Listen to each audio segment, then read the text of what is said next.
अगर इसमें भोजन बनाना हो हाँ तो यहाँ से आरी से काट के हाँ। और उसको खोपड़ बना मतलब खप्पड़ बनाते हैं। अच्छा। उसमें भोजन पाते हैं। जैसे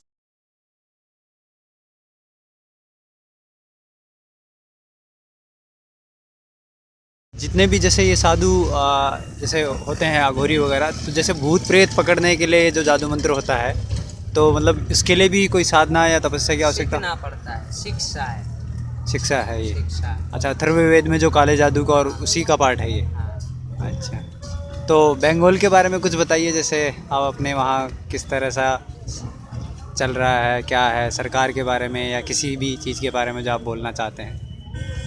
आप जो पूछिएगा वही बताएंगे। आप क्या चीज़ पूछोगे बंगाल के बारे में वो आप बताइए। जैसे मैंने सुना है बंगाल में जिस तरह से साधुओं को भी मारा जा रहा है, काटा जा रहा है, तो 10 साल बाद हो सकता है या कुछ साल बाद ही जैसे साधु ना रहें, तो ये किस लिए हो रहा है, मतलब किस कारण से हो रहा है? सरकार इसमें इन्वॉल्व है, ममता बनर्जी, या फिर कोई और? किस तरह से, मतलब जैसे बंगाल को मैंने सुना है सोनार बांग्ला, मतलब बंगाल जो है सोने का हुआ करता था, लेकिन आज तो उसकी बदतर स्थिति है। तो आज सोने की बांग्ला पहले ज़माने में उसका स्थान था, जो हमारी पश्चिम बंगाल की नाम से जाने जाते सोनार बांग्ला। तो वहाँ तो आप खास भी नहीं दिखोगे, क्योंकि यहाँ सब एक से एक माफिया, एक से एक लुटेरा पड़े हैं। आप जिसे कह रहे हैं ममता बनर्जी हमारी मुख्यमंत्री है, ये ममता थोड़ी है, ये तो ममताज है मुस्लिम की किसी की बीवी। उसने तो आए थे 30 साल, तो 32 साल जब वामफ्रंट ने राज किया जति बोस की साथ ने, तो उन्हें पार्टी सीखे। फिर उन्हें सोनिया गांधी से परमिशन लेके अपना पार्टी बनाया, तृणमूल कांग्रेस उसका नाम दिया। अब वो आपने जब समता में आए तो वो तो मुस्लिम में सब मिला हुआ है। जो भी पश्चिम बंगाल में आप देख रहे हो, जो भी हो रहा है, सब मुस्लिम लोगों की राज चल रहे और सब उन्हीं की राज चल रहे हैं। तो वो हिंदू कैसे हो सकता है? अब मुस्लिम की राज चलेगा तो मुस्लिम लोग तो आपको मालूम है जल्लाद की बराबर है, जो हमारी गौ हत्या करते हैं, जो हमारी माते समान गौ को मार के खा जाते हैं, तो वो मुस्लिम क्या होगा? वो अपने देश को भी बेच देंगे। तो ऐसे ही हो रहे हैं पश्चिम बंगाल में। और ना जाने आगे और वो क्षमता में रहे तो ना जाने और हमारी जैसे आपकी जैसे दुनिया की जैसे कितना बाबा को बेहाल हो जाएंगे, कितने बाबा लोगों की जाने जाएंगे। ना कोई मंदिर रहेगा, मुस्लिम क्षमता में आएगा तो वो लोग तो मस्जिद ही बनाएगा। मुस्लिम लोग थोड़ी, एक हिंदू मुस्लिम घर में जाने को डरता है, लेकिन एक मुस्लिम हिंदू घर में जाने से नहीं डरता है। ना कोई कुकर्म में वो लोग डरता है। तो ये जैसे कलकत्ता में ये लोगों का राज ज़्यादा हो गया, किस लिए? नज़दीक में पश्चिम बंगाल से नज़दीक होते हैं बांग्लादेश, तो ये लोग बांग्लादेश से डायरेक्ट मिला हुआ रहता है।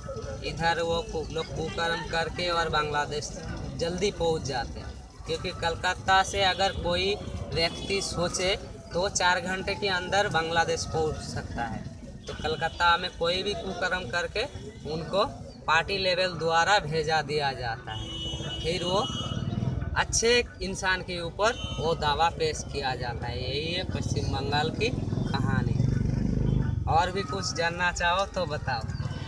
अच्छा, जैसे अघोरी साधु बनते हैं या नागा साधु बनते हैं, तो अघोरी और नागा साधु की सेम ही रहती है या नागा साधुओं की अलग होती है? नागा लोगों की क्रिया अलग होती है। जैसे नागा बनने से पहले उन्हें पंचो संस्कार करके और उनकी जो मतलब शरीर का काम होते हैं, हाँ। उसे नष्ट किया दिया जाता है। तो वो भी मतलब उसे भी तकलीफ होते हैं, तो वो लोग भी अखाड़े में मतलब शिक्षा के द्वारा, दावा के द्वारा वो नष्ट किया जाता है।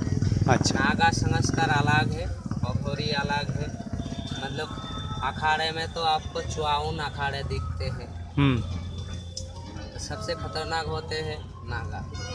ये लोगों को दुनिया से कोई मतलब नहीं रहता है, क्योंकि एक नागा अगर सही नागा हो तो वो अपने मतलब किसी की भी गलत दिशा में वो चलेंगे नहीं, ना गलत बोलेंगे, ना किसी को गलत करने देंगे। वो होते हैं सही ना। तो जैसे मैंने सुना है पहले नागा जो साधु होते हैं वो सेना की तरह कार्य करते हैं, जब राजतंत्र बिगड़ जाता है तो नागा सेना मतलब सुधारती थी। तो वर्तमान में ऐसा क्यों नहीं है?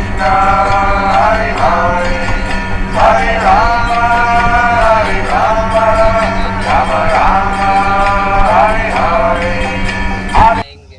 अच्छा आप हो अभी दूसरे दिन, आज हो या दूसरे दिन टेलीकास्ट में दिखाएंगे जो कौन कौन असली नागा है और यहाँ उंगी बन के कितने नागा घूम रहे हैं। अच्छा। तो जैसे कुंभ में मैंने सुना है कि बहुत पुराने मतलब 300-300 साल 500-500 साल जीवित साधु भी आते हैं, तो उनको कैसे पहचाना जाए कि ये व्यक्ति बहुत 100 साल से ऊपर का है या बहुत पुराने? आपको अखाड़े जाना है, जुना अखाड़े लगे हैं गंगा जी के किनारे, हाँ। वहाँ पे आपको वो सब पुराने महात्मा एक से एक नागा बाबा आपको मिलेगा। अच्छा। तो जैसे पुराने साधु वगैरह होते हैं तो मतलब उनके शरीर से कैसा पता चले? जैसे मैं आपको देख रहा हूँ, ऐसे किसी को देखने मात्र से कैसे पता चले? देखने से आपको नहीं लगेंगे, नहीं लगेगा। पहचान नहीं सकते जो बाबा लोगों की उम्र, ये जानना बड़ा मुश्किल की काम। तो जैसे आप लोग हाँ, आपको एक ही चीज़ दिखाएंगे, जैसे बाबा की बोर्ड लिखा रहेगा पास, तो उसमें आप उनके जन्म से लेके अभी तक कितना बरस उम्र है, इस कुंभ में कितना हो रहा है, वो आपकी वहाँ किसी किसी में है, किसी किसी में नहीं भी है। जैसे मैंने एक बार देखा था उस पार में एक नागा अखाड़े में मुन्नी गिरी नाम की एक माई है नागा अखाड़े में उस पार में। तो वो माई को हमने उधर देखे हैं, उनके हिसाब से शायद 108 बरस की हो गए, फिर भी उन्हें देख के अभी तक लगता है जो अभी 40-50 बरस आराम से उन्हें जी ले। अच्छा। तो जैसे आप लोग कुंभ के बाद कहाँ चले जाते हैं? हम तो शमशानी में, अभी तो हम लोग भी इधर ज़्यादा दिन नहीं रहेंगे। हम लोगों को कलकत्ता जाके एक मंदिर बनाना है। अच्छा। और जैसे आप लोग जंगल में रहते हैं तो जंगल में एक तो आप रहते हैं और एक सैनिक रहता है। जैसे अभी म्यांमार में जो सैनिकों ने जाके उन नक्सलियों को मारा था तो उसमें दिखाया गया था कि वो बहुत ही ज़्यादा वहाँ मतलब गर्मी रहती है, बहुत ज़्यादा पसीना और बहुत भयंकर ऐसे ऐसे मच्छर भी कि एक बार काट ले तो मर जाए। तो आप लोग तो मतलब उनसे भी ज़्यादा खतरनाक हैं, वहाँ आराम से रह लेते हैं, गली गली इलाका जानते हैं, तो किस तरह से मतलब जड़ी बूटी से शक्ति कुछ नहीं किसी में नहीं है। जो आयुर्वेदिक जड़ी बूटियाँ जो हैं, आयुर्वेदिक जड़ी बूटी के अंदर ऐसे ऐसे कुछ चीज़ है जो गुरु लोग बता देते हैं जिसमें नुकसान नहीं करते, वो सदा यूज़ करे तो इंसान निरोग रहेगा, हमेशा मतलब कोई भी बीमारी से मुक्त रहता है। तो ऐसी जड़ी बूटियाँ जो हैं वो मतलब सामान्य जन या आम जन या आयुर्वेदिक यहाँ क्यों नहीं पता चलती? क्योंकि ये सब वही जो हनुमान जी ने उठा के लाया था कंधमाधव पर्वत से, हाँ। तो उसी की अंश से कुछ कुछ गिरा था धरती में ले आने के टाइम, वहीं से सृष्टि वो अच्छा। आम मतलब ज़्यादा मिलता भी नहीं, हाँ। और वो साल में एक ही बार उगालता है फिर मिट्टी में मिल जाते हैं। अच्छा। ऐसे ऐसे जड़ी बूटी बहुत है जो इंसानों को खाने से फायदा करता है। तो आप जंगल में वैसे जैसे जंगल में रहते हैं तब क्या खाते हैं मतलब वहाँ खाना? ज़्यादातर कंदा हो जाता है जंगली वाला, वो आर भी होते हैं जंगल की, जो लोग बांदर लोग जो चीज़ खाते हैं वो भी इंसान खा सकते हैं, उसमें कुछ भी नुकसान नहीं है। अच्छा, आप जानवरों से भी पता कर लेते हैं कि कौन सी चीज़ हमारे लिए खाने योग्य है? तो जनरली बंदर जो खाता है वो खा सकता है। चीज़ इंसान खा सकता है। ऐसे जंगल में और भी साग वगैरह मिलता है, कई तरह जंगली साग जो होते हैं उसको पका के खाने में आनंद आता है। अच्छा जंगली कांदा मिलता है, जंगली आर भी मिलते हैं, जंगली कच्चा आलू मिलता है, और कई तरह चीज़ भी मिलते हैं, लेकिन जिसको जो मन भावना है वो पा सकते हैं। तो आपने जैसे कभी जंगल में पत्तियाँ वगैरह ऐसा घास फूस खाने की ज़रूरत पड़ी आपको कभी? कितनी बार? अमरकंटक में मैंने एक जंगल के अंदर गया था दूसरे एक जड़ी की खोज में, जिस जड़ी का नाम है ब्राह्मी, आपने सुने हो। ब्राह्मी, हाँ सुना है। तो उस जड़ी के लिए मैंने 15 दिन जंगल में भटकता रहा। हाँ। भूल गए थे रास्ता। पहली बात तो रास्ता भूल गए थे, दूसरा उधर कुछ खाने का मतलब साधन नहीं था अपने पास। हाँ। तो उधर जंगल की कांदा और वही जो बताया आरवी मारवी कुछ साग माग, और जहाँ से नर्मदा बहते गए वो भी वहीं से जल आकर भी नर्मदा में आए थे।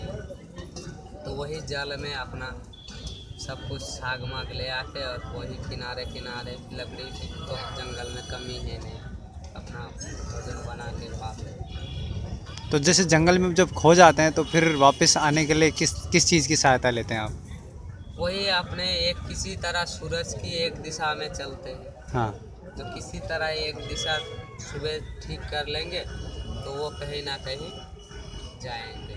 अच्छा, तो सूर्य और हाँ, दिशा की ओर जाना है। सूर्य, चंद्र और या फिर नदी या ऐसी कुछ चीज़ से सहायता लेते हैं? जैसे नदी अगर जैसे कीड़े जिधर पानी जा रहा है उधर अगर किसी तरफ आप जाओगे तो आपको किनारा मिलेगा। सही।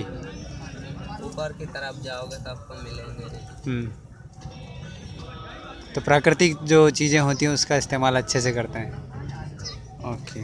और जैसे जंगल में जब रहते हैं तो जंगल में तो जैसे शेर, चीता, भालू, तरह तरह के जंगली जानवर होते हैं, होते हैं। तो उनसे सुरक्षा किस तरह से करते हैं आप? उनसे सुरक्षा के लिए आग ही जलाना पड़ता है।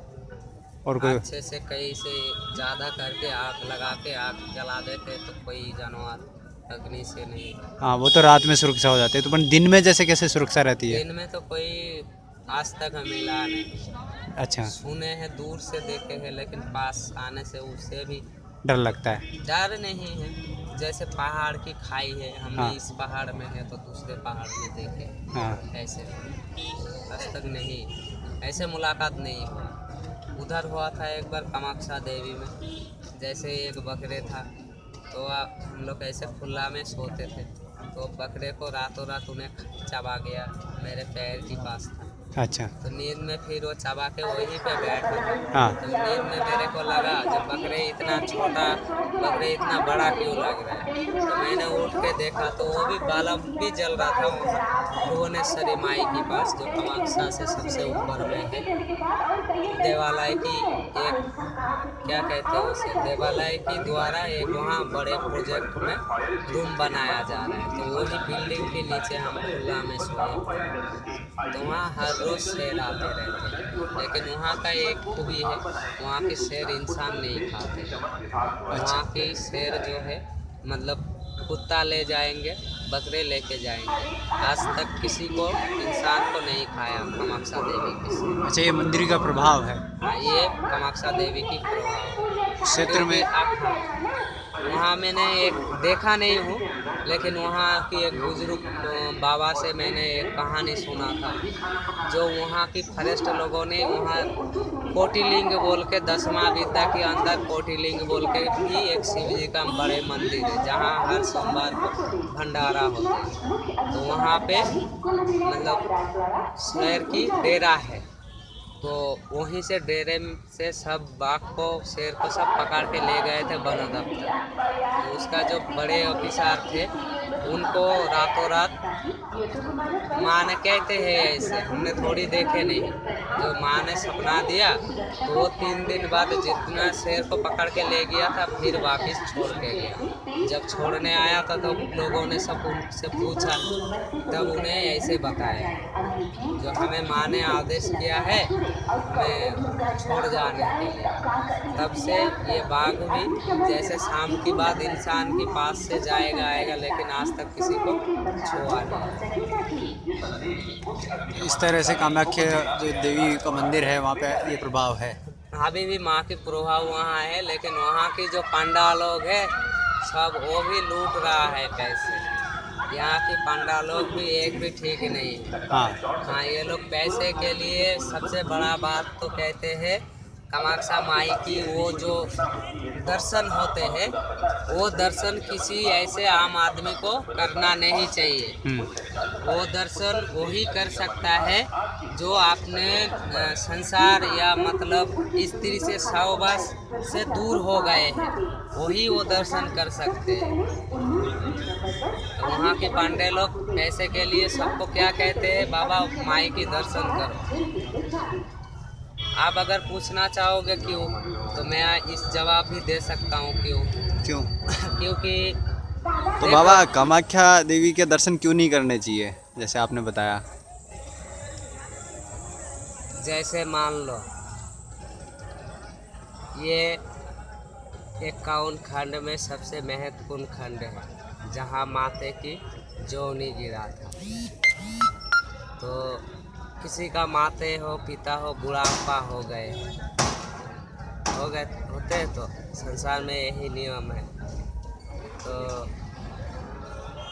जैसे बुढ़ापे में उनको तो ठीक नहीं रहता, उम्र होने के साथ बहुत कुछ खो जाते हैं इंसान के, जो शरीर में पहले आते हैं, बाद में आते हैं और पहले निकाल जाते हैं। तो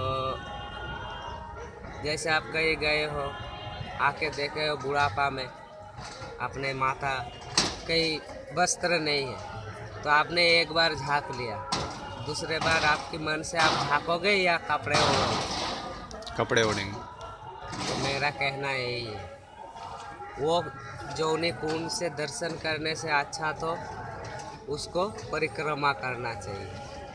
और वो कुंड ऐसे एक है, वो दर्शन की बात कोई पुरुष अगर नारी से संगम करे तो उसमें उसका नुकसान ही होता है, क्योंकि वही वो कुंड दर्शन कर सकते हैं जो संसार वाले अपने नारी से कोई माया मोह नहीं रखे, बुढ़ापे हो गए तो वो दर्शन कर सकते हैं। इतना सा हमारा कहना है।